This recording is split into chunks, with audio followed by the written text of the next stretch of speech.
উপস্থিত জাতীয় সংসদের মাননীয় স্পিকার, মাননীয় মন্ত্রী প্রতিমন্ত্রীগণ, সম্মানিত সংসদ সদস্যবৃন্দ, সরকারের ঊর্ধ্বতন কর্মকর্তাগণ, সম্মানিত প্রকৌশলী, বিজ্ঞানী, জ্বালানি বিশেষজ্ঞ এবং সকল উপস্থিতিবৃন্দ, আসসালামু আলাইকুম।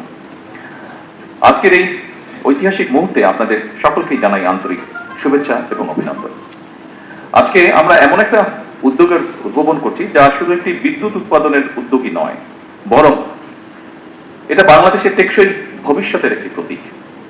জাতীয় সংসদ ভবনে 1 মেগাওয়াট রুফটপ সৌর বিদ্যুৎ ব্যবস্থার উদ্বোধনের মাধ্যমে আমার মনে হয় একটা বার্তা বোধহয় আমরা স্পষ্টভাবে দিতে পারবো, সেটি হচ্ছে বাংলাদেশ পরিচ্ছন্ন জ্বালানি, সবুজ অর্থনীতি এবং আত্মনির্ভরশীল শক্তি ব্যবস্থার পথে ধীরে ধীরে দৃঢ়ভাবে এগিয়ে যাচ্ছে।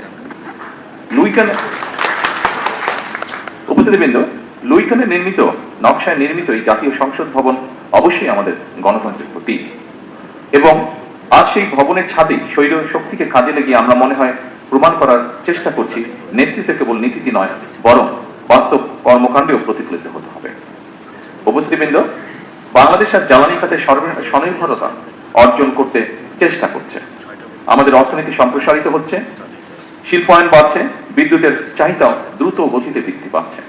কিন্তু একই সঙ্গে আমাদের অবশ্যই স্বীকার করতে হবে, জলবায়ু পরিবর্তনের অভিঘাতে বাংলাদেশ বিশ্বের অন্যতম একটি ঝুঁকিপূর্ণ দেশ।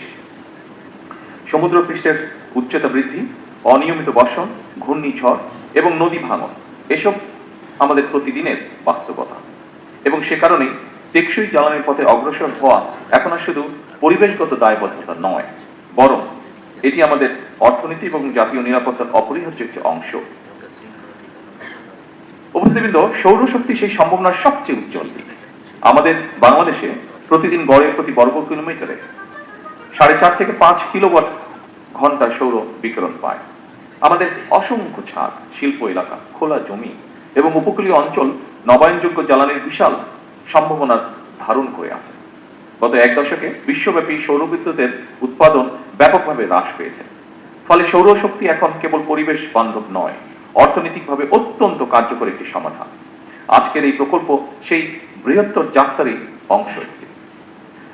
সম্মানিত সকল উপস্থিতিবৃন্দ, আমি দৃঢ়ভাবে বিশ্বাস করি জাতীয় সংসদ ভবনের এই উদ্যোগ দেশের সকল সরকারি এবং বেসরকারি প্রতিষ্ঠানকে অনুপ্রাণিত করবে। প্রতিটি ছাদ, প্রতিটি প্রতিষ্ঠান এবং প্রতিটি নাগরিক যদি পরিচ্ছন্ন জ্বালানির এই অভিযাত্রায় অংশ নেয়, তবে বাংলাদেশ ইনশাআল্লাহ খুব দ্রুতই একটি সবুজ এবং টেকসই উন্নয়নের মডেল রাষ্ট্রে পরিণত হতে পারে। পরিশেষে এই প্রকল্প বাস্তবায়নের সঙ্গে সংশ্লিষ্ট সকলকে জানাই আন্তরিক অভিনন্দন এবং ধন্যবাদ। আসুন আমরা সকলে মিলে একটি পরিচ্ছন্ন, নিরাপদ এবং টেকসই বাংলাদেশের জন্য কাজ করি। আল্লাহ হাফেজ। বাংলাদেশ জিন্দাবাদ।